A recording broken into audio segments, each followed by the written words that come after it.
right, Curtis Russell with the Soul Dojo Gaming Channel. I'm here with my man Jamal Johnson. What is up, dog? Nothing much, man. Another video, another dollar.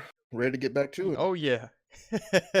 Now I want to talk about a lot of the electronic arts games that are coming out fairly soon that I'm kind of worried about.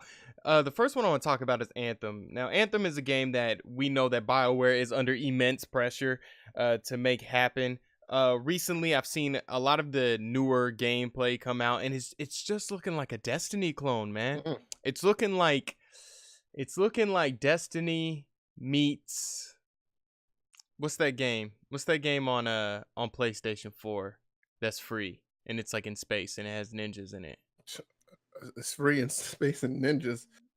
Yeah, free space ninjas. Uh-huh. Dude, it's Warframe. Warframe. Oh. Warframe. There you go. Yeah, it's looking a little bit like that, man. And I don't know. It doesn't. The problem with Anthem is, and Jay, let me know if I'm being too hard. Mhm. The problem with Anthem is it just not. It's not showing me anything that's too different. Mhm. You know what I'm saying?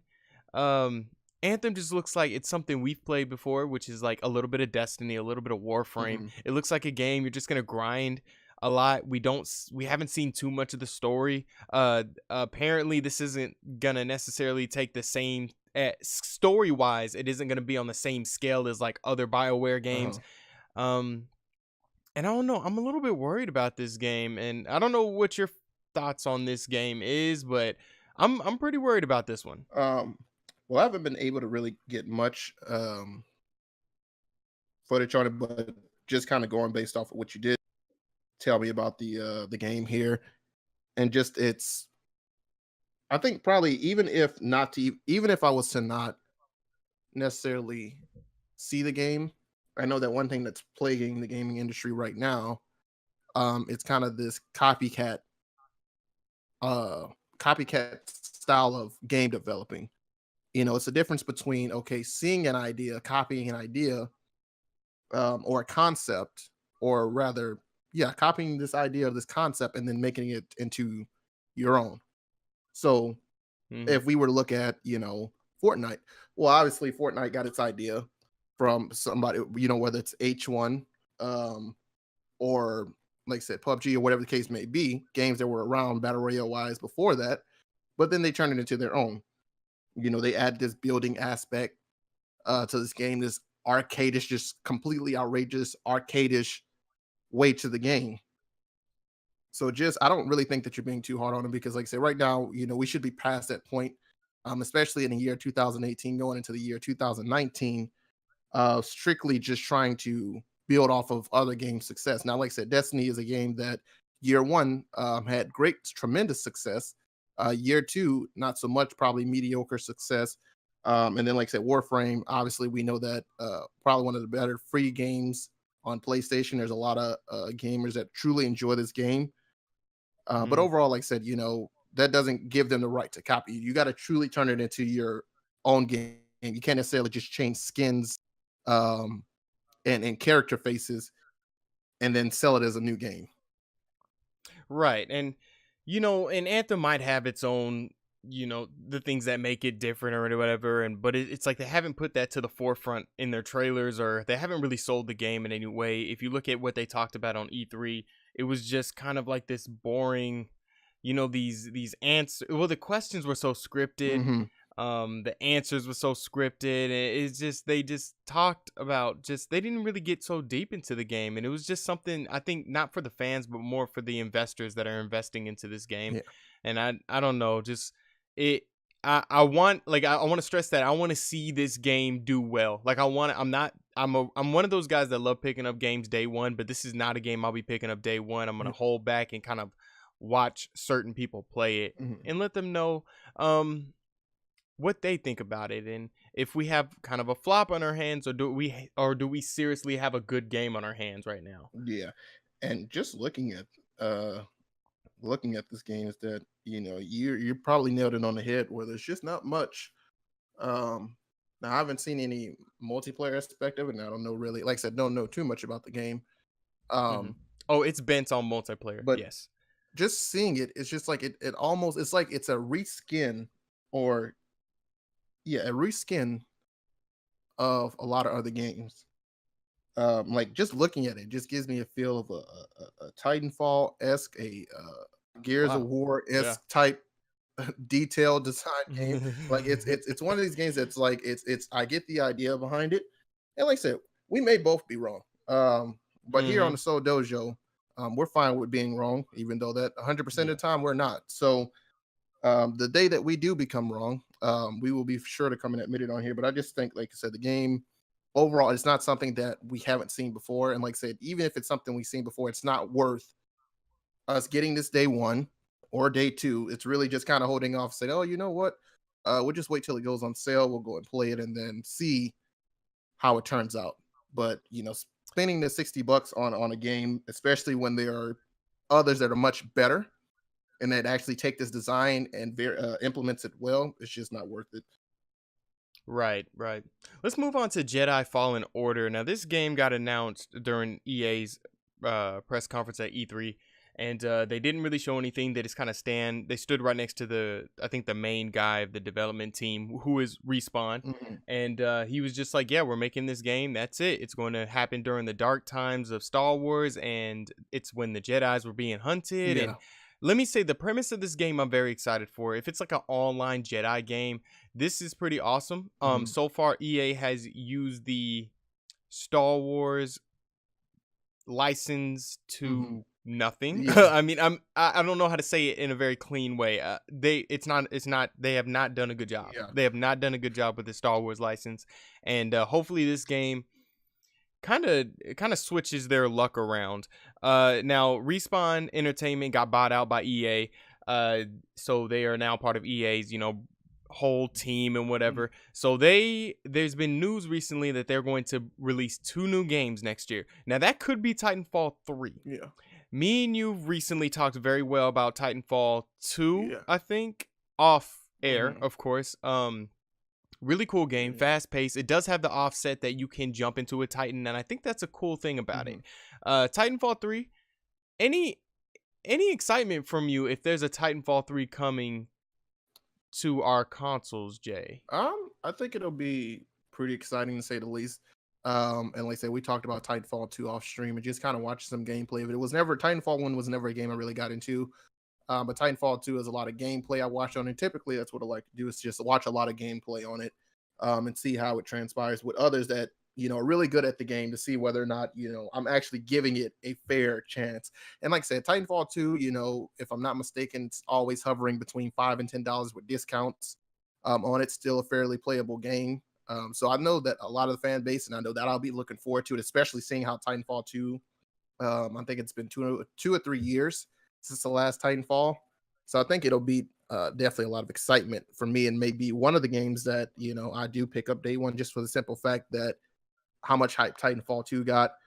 Um, and like I said, still being made by the same developer, but now this developer is under EA, so Mm-hmm. it's pros and You cons. don't know what you're right. So you don't know what creativity has been kind of just moved to corporate Hmm. and what corporate decisions have been made on it. So I guess it is kind of a weird spot, but they, like I said, they're going to end up coming out with 2 games. Hmm. Now it could be this Jedi Fallen Order game and Titanfall 3. But my thing is, Respawn is such a young company. They were made in 2010. They only have about, I think, 205 people. So it's like it's half of the team working on one game, it's half of the team working on the other. And I feel like one game, or maybe even both, might not get the same quality Hmm. that they should be getting Yeah. if the whole team was working on one game. You know what I'm saying? Yeah. So we've seen a couple EA Star Wars games go by the wayside, like Star Wars 1313 that everybody was hyped for. So hopefully we don't see that with Jedi Fallen Order. And hopefully at the end of the day, we see Titanfall 3 come out and be just as good with Titanfall 2. Because I think the only thing that's holding back Titanfall 2 is the fact that I think Titanfall 2 came out during like when Battlefield 1 was coming out and Call of Duty. So Hmm. it kind of lost out on a lot of sales. But at the end of the day, I think it's still a good title that should boost the reputation of EA Hmm. in many ways. So I hope that happens, and I hope it does well. Um, Final game, Battlefield 5. This might come a little bit to a surprise to you, Jay, but all the negativity that Battlefield has been getting, and I played it. Hmm. it's I like Battlefield 1 a little bit better, but I see people the Battlefield community is very hard to Yeah. please. And when you do something bad to them, they're very hard done by it. Hmm. From what you've seen of Battlefield 5, is there anything that just off the top worries you? Is there anything that maybe people are overreacting to? And like I said, this may get some backlash here, but I'm gonna stick with it. I think some of the things that I am concerned with, I guess I'll mention first, as far as just Battlefield in the game itself, is like I said, it announcing not too long ago here, it adding in the battle royale. Because like I said, as I just told you, kind of trying to Battlefield. One thing about Battlefield and the Battlefield series is that it was its own game. Um, you know, all of these developers over the time of making all these different, whether it's Battlefield Hardline or Battlefield One, or any of the other Battlefields, it was its own unique game. There weren't too many that could replicate it unless that same developer made another game. So it bothers me to see that coming in. I think one of the things that the fans may be overreacting about is just kind of this historic, and we talked about this historical accuracy and yada yada Hmm. this and that. And like as I mentioned, it is a video game. Um, I applaud I applaud them for taking this game, realizing, okay, you know what, I like the idea of this. If I'm not mistaken, it's based in World War II. Hmm. I like this idea of this World War II and the weapons and everything like that, but I'm going to make it my own. And if fans can't accept Yeah. that, listen, there's a whole lot of things you can go about that'll be historically inaccurate, even if they were to, change the women out of the game or whatever the case may be. So that's my one thing that I do believe the community is probably overreacting to. Now, the battle royale, I'm totally in full fledged with them. Like I said, it's just one of those things that battle adding battle royale to this game. Battlefield, let's say this: Battlefield One did not need saving. You know, it No. it none of the Battlefield games, from what I've seen, really needed saving. Needed this game mode to save the game. We could sit here and play Battlefield One for the next 5 years. Like I said, it's great that we're getting a new Battlefield game. But like I said, it didn't need a battle royale game, and it's not one of these things that you said, okay, well, we're just adding on to improve the game. No, that you could add a whole bunch of more unique modes, like Battlefield has done over the years, to improve this game, but not a cop out for a battle royale mode. Hmm. Like you said with the history accuracy, I'm completely behind that. I don't think people should be jumping on them about adding women into the game. Maybe the weird samurai sword stuff. I can understand all Yeah, that because this isn't feudal Japan yeah, necessarily.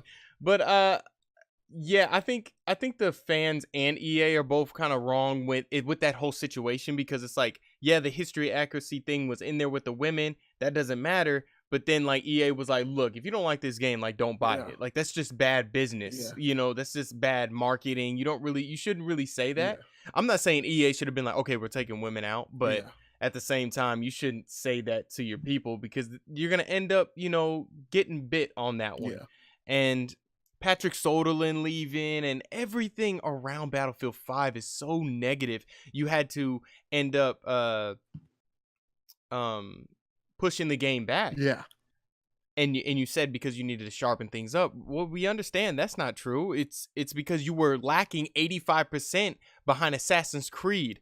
You know what I'm saying? And it's like, that was a good thing to do that, because I think Assassin's Creed Odyssey is a great game. yeah, But you had Assassin's Creed, Red Dead Redemption 2 coming up, and it's like you had to get out of that. You were supposed to be the heavy hitter yeah, during this time, not the one that was like, oh, are we gonna be able? You were basically the Titanfall 2 of that yeah, situation.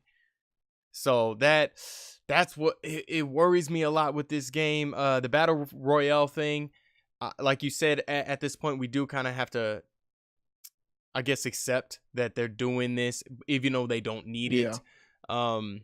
But it is only coming in March. I think that's gonna hurt them down the line, because I don't know where battle royale is gonna be. People kind of forget battle royale it's a game mode. It's not necessarily a genre. yeah, So I don't know. And I don't know, it's just bad publicity and bad marketing when you say, oh, let's take a live service look at World War II. It's like people look at live service like, oh, yeah, why'd you use that word? yeah. Um, so Battlefield 5, I don't know. Are you Are you gonna be getting Battlefield 5, or are you just gonna be kind of waiting, kind of like me, to see how it ends up? Oh, it'll probably most likely be waiting. Like I said, I would love to play Battlefield now. Like I said, there are some things that they changed from Battlefield 1 that may become a nuisance there. But I probably most likely am going to wait, till the game kind of gets discounted. It's not one of those things, especially with everything that's going on right now. Um, in this game, like I said, we don't even know. This game is still a game that is published by EA, as far as I'm concerned. So, there's always day one problems there, or first month Hmm. problems. I'd just much rather not be a part of that, not deal with it, and have that ruin a game. If I'm not mistaken, this game is still made by Dice. Um, Correct me if I'm wrong there, Yes. but like I said, Dice always does a really good job, and so like I said, enjoy playing their games. And I would hate for me to have a bad impression of them or have a bad taste in my mouth for this current game installment that they have, when normally, I enjoy a lot of the rest of their games. So they'll probably be waiting until March, or maybe, January, February, wherever they discount it, just to go and pick it up the Hmm. game, if I don't end up renting it firsthand. So that'd probably be the only way. If I can't rent it, then I'll just be waiting on it. Make sure you guys subscribe to the Soul Dojo Gaming channel and follow us on Spotify. Jay, thank you for giving me your insight on some of these EA games that we are worried about here on the Soul Dojo Gaming No channel. problem, man. Thanks for having me.